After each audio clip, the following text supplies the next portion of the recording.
ನಮಸ್ಕಾರ ಎಲ್ಲ ವಿದ್ಯಾರ್ಥಿಗಳಿಗೆ ಕಸ್ತೂರಿ ಅಕಾಡೆಮಿಗೆ ತಮ್ಮೆಲ್ಲರಿಗೂ ಸ್ವಾಗತ. ಹೇಗಿದ್ದೀರಿ? ಎಲ್ಲರೂ ಚೆನ್ನಾಗಿದ್ದೀರಿ ಅಂತ ಭಾವಿಸ್ತೇನೆ. ನಾವು ಈಗಾಗಲೇ RRB ಗ್ರೂಪ್ ಡಿಗೆ ಸಂಬಂಧಪಟ್ಟಂತೆ ಹಲವಾರು ವಿಡಿಯೋಗಳನ್ನು ಕೂಡ ನೋಡ್ತಾ ಇದ್ದೇವೆ. ಹಾಗೆ ಈ ಒಂದು RRB ಗ್ರೂಪ್ ಡಿಗೆ ಸಂಬಂಧಪಟ್ಟಂತೆ ನವೆಂಬರ್ 17ನೇ ತಾರೀಕದಂದು ಈ ಒಂದು ಪರೀಕ್ಷೆ ನಡಿಬೇಕಾಗಿತ್ತು. ಆ ಒಂದು ಪರೀಕ್ಷೆ ನಡೆಯುತ್ತಾ ಇಲ್ವಾ, ಅಥವಾ RRB ಗ್ರೂಪ್ ಡಿಗೆ ಸಂಬಂಧಪಟ್ಟಂತೆ ಈ ಒಂದು ಕೋರ್ಟ್ ಕೇಸ್ ಏನಾಯಿತು, ಇನ್ನು ಈ ಒಂದು ಹುದ್ದೆಗೆ ಕೋರ್ಟ್ ಕೇಸ್ ಹಾಕಿದವರು ಯಾರು, ಯಾತಕ್ಕಾಗಿ ಹಾಕಿದರು ಅನ್ನೋದು ಕೂಡ ನಮಗೆ ಒಂದೊಂದಾಗಿ ನಾವು ಈ ಒಂದು ವಿಡಿಯೋದಲ್ಲಿ ನೋಡ್ತಾ ಹೋಗೋಣ. ಹೊಸಬರು ಯಾರು ಇದುವರೆಗೆ ನಮ್ಮ ಚಾನಲ್ಗೆ ಸಬ್ಸ್ಕ್ರೈಬ್ ಮಾಡಿಲ್ಲ, ಪ್ಲೀಸ್ ಹೋಗಿ ಸಬ್ಸ್ಕ್ರೈಬ್ ಮಾಡ್ಕೊಳ್ಳಿ. ಹಾಗೆ ಪಕ್ಕದಲ್ಲಿರುವ ಬೆಲ್ ಐಕನ್ನು ಕೂಡ ನೀವು ಕ್ಲಿಕ್ ಮಾಡ್ಕೊಳ್ಳಿ. ಬೆಲ್ ಐಕನ್ ಕ್ಲಿಕ್ ಮಾಡ್ಕೊಳ್ಳೋದರಿಂದ ನಾಗ್ತಕ್ಕಂಥ ಹಲವಾರು ವಿಡಿಯೋಗಳ ನೋಟಿಫಿಕೇಶನ್ಗಳು ನಿಮಗೆ ಬಂದು ತಲುಪುತ್ತವೆ.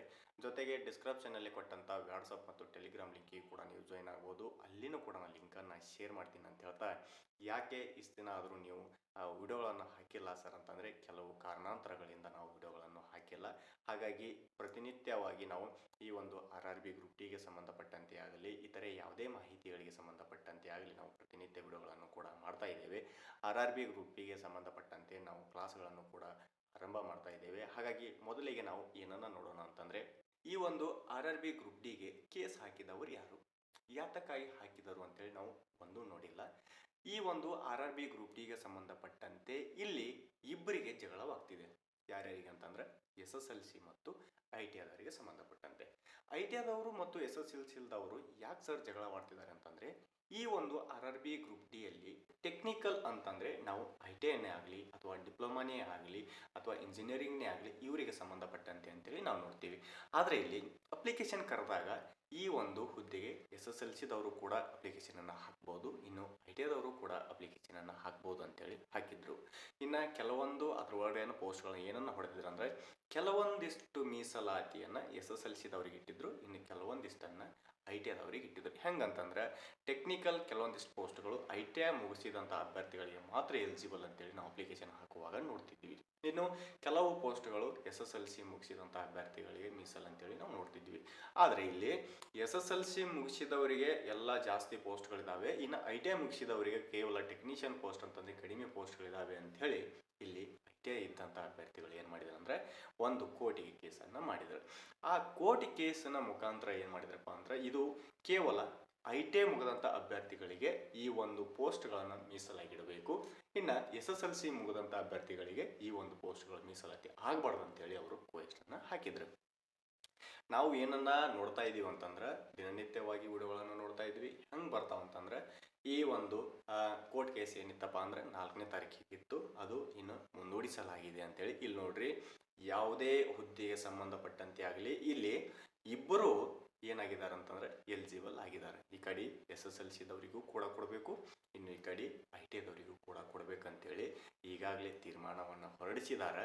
ಹಾಗಾಗಿ ಯಾರೂ ಭಯಪಡುವ ಅವಶ್ಯಕತೆ ಇಲ್ಲ. ಇಲ್ಲಿ SSLC ಮುಗಿಸಿದಂಥ ಅಭ್ಯರ್ಥಿಗಳನ್ನು ಕೂಡ ಪರೀಕ್ಷೆಗೆ ಬರೆಯಲು ಅರ್ಹರಾಗಿರ್ತೀರಿ, ಇನ್ನು ITI ಮುಗಿಸಿದಂಥ ಅಭ್ಯರ್ಥಿಗಳನ್ನು ಕೂಡ ಇಲ್ಲಿ ಈ ಒಂದು ಪರೀಕ್ಷೆಯನ್ನು ಬರೆಯಲು ನೀವೇನಾಗಿರ್ತೀರಿ, ಅರ್ಹತೆಯನ್ನು ಪಡ್ಕೊಂಡಿರ್ತೀರಿ.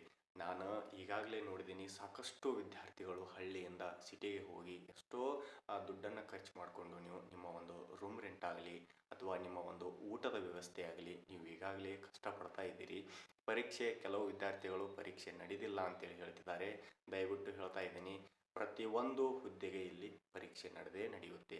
RRB ಗ್ರೂಪ್ ಡಿಗೆ ಸಂಬಂಧಪಟ್ಟಂತೆ ಈಗಾಗಲೇ ಓದ್ತಾ ಇರುವಂಥ ಅಭ್ಯರ್ಥಿಗಳು ನಿಮ್ಮ ಒಂದು ಓದನ್ನು ಕಂಟಿನ್ಯೂ ಮಾಡಿ. ಯಾಕಂತಂದರೆ ಶ್ರಮಪಟ್ಟು ನೀವು ಓದ್ತಾ ಇದ್ದೀರಿ, ಹಳ್ಳಿಯನ್ನು ಬಿಟ್ಟು ಕೇಸಂದ್ರೆ ಕೆಲವು ಸಿಟಿಗೆ ಹೋಗಿರ್ತೀರಿ, ಇನ್ನು ಬಡ ವಿದ್ಯಾರ್ಥಿಗಳು ಕೂಡ ನೀವು ಕೂಡ ಹೋಗಿರ್ತೀರಿ. ಹಾಗಾಗಿ ನಿಮ್ಮ ಒಂದು ಓದನ್ನು ಸ್ಟಾಪ್ ಮಾಡಬೇಡಿ. ಯಾರೇ ವಿಡಿಯೋಗಳು ಮಾಡಲಿ, ಯಾವ ವಿಡಿಯೋಗಳಲ್ಲಿ ಪರೀಕ್ಷೆ ನಡೆಯುವುದಿಲ್ಲ ಅಂಥೇಳಿ ಕೂಡ ಮಾಡಲಿ, ಆದರೆ ನೀವು ಓದೋದನ್ನು ಬಿಡಬೇಡಿ.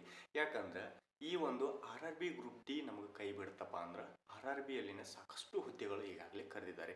RRB NTPC ಆಗಲಿ ಅಥವಾ RRB ಟೆಕ್ನಿಷಿಯನ್ ಆಗಲಿ ಅಥವಾ ನಮ್ಮ ಸ್ಟೇಟ್ ಗೌರ್ಮೆಂಟಲ್ಲಿ ಈಗಾಗಲೇ 3500ಕ್ಕಿಂತ ಹೆಚ್ಚಿನ ಒಂದು ಪೊಲೀಸ್ ಇಲಾಖೆಯಲ್ಲಿ ಆಗಲಿ ಸಾಕಷ್ಟು ಹುದ್ದೆಗಳನ್ನು ಬಿಡ್ತಾ ಇದ್ದಾರೆ.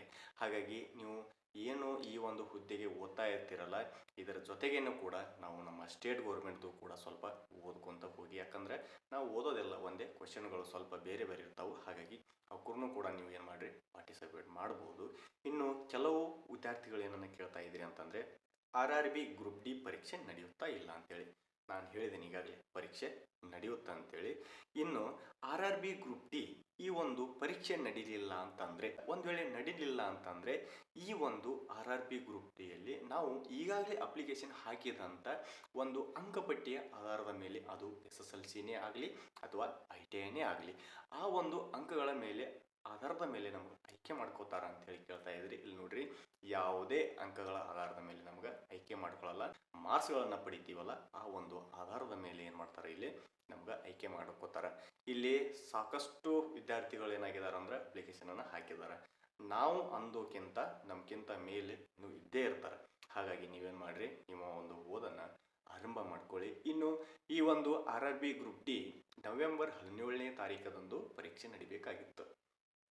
ಆದ್ರೆ ಯಾವುದೇ ಪರೀಕ್ಷೆ ನಡೆಯುವ ಒಂದು ಸೂಚನೆಗಳು ಇನ್ನೂ ತನಕ ಆದರೂ ಕಂಡು ಬಂದಿಲ್ಲ. ಯಾಕೆ ಕಂಡು ಬಂದಿಲ್ಲ ಅಂತಂದ್ರೆ, ಈಗಾಗಲೇ ಕೋರ್ಟ್ ಕೇಸ್ ಇತ್ತಾ, ಆ ಒಂದು ಕೋರ್ಟ್ ಕೇಸು 4ನೇ ತಾರೀಕು ಏನಾಗಿತ್ತು, ಹೊಳ್ಳಿ 13ನೇ ತಾರೀಕು ತನಕ ಪೋಸ್ಟ್ಪೋನ್ ಮಾಡಿದರು. ಆದ್ರೆ 13ನೇ ತಾರೀಕಿಗೆ ಏನಾಯ್ತಪ್ಪ ಅಂತಂದ್ರೆ, ಅವರು ನಾವು ಈಗಾಗಲೇ ಕೋರ್ಟ್ ಕೇಸಲ್ಲಿ ನಾವು ಏನು ವಾದ ಮಾಡಂಗಿಲ್ಲ, ಅಪ್ಲಿಕೇಶನ್ ಮತ್ತು ಆ ಒಂದು ಆರ್ ಆರ್ ಬಿ ಗ್ರೂಪ್ ಡಿಗೆ ಸಂಸ್ಥೆಗೆ ಸಂಬಂಧಪಟ್ಟಂತೆ ನೀವೇ ಒಂದು ಸಾಲ್ವ್ ಮಾಡ್ಕೊಳ್ಳಿ ಅಂತೇಳಿ ಈಗಾಗಲೇ ಕೋರ್ಟ್ ಹೊರಗಡೆ ಬಂದಿದೆ.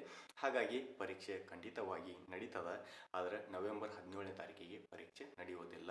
ಯಾಕಂತಂದ್ರೆ ಕೆಲವು ವಿದ್ಯಾರ್ಥಿಗಳು, ಸರ್ 17ನೇ ತಾರೀಕಿಗೆ ಪರೀಕ್ಷೆ ನಡಿಬೇಕಾಗಿತ್ತು ಸರ್, ಯಾಕೆ ನಡೆದಿಲ್ಲ ಅನ್ನೋದು ಕೂಡ ನೀವು ಪ್ರಶ್ನೆ ಆಗಿರ್ತದ.